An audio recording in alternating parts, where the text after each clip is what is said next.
When I had returned to Jerusalem and was praying in the temple, I fell into a trance and saw him saying to me, 'Make haste and get out of Jerusalem quickly, because they will not accept your testimony about me.'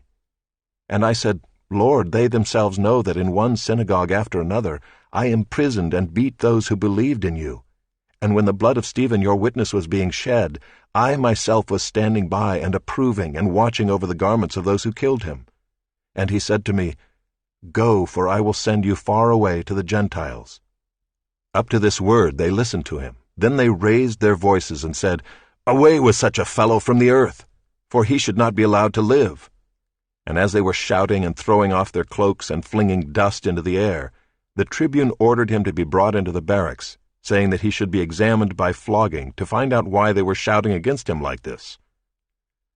But when they had stretched him out for the whips, Paul said to the centurion who was standing by, 'Is it lawful for you to flog a man who is a Roman citizen and uncondemned?' When the centurion heard this, he went to the tribune and said to him, 'What are you about to do? For this man is a Roman citizen.' So the tribune came and said to him, 'Tell me, are you a Roman citizen?' And he said, 'Yes.' The tribune answered, 'I bought this citizenship for a large sum.' Paul said, 'But I am a citizen by birth.' So those who were about to examine him withdrew from him immediately, and the tribune also was afraid, for he realized that Paul was a Roman citizen and that he had bound him. But on the next day, desiring to know the real reason why he was being accused by the Jews, he unbound him and commanded the chief priests and all the council to meet, and he brought Paul down and set him before them. Chapter 23. And looking intently at the council, Paul said, 'Brothers, I have lived my life before God in all good conscience up to this day.' And the high priest Ananias commanded those who stood by him to strike him on the mouth. Then Paul said to him, 'God is going to strike you, you whitewashed wall. Are you sitting to judge me according to the law, and yet contrary to the law you order me to be struck?'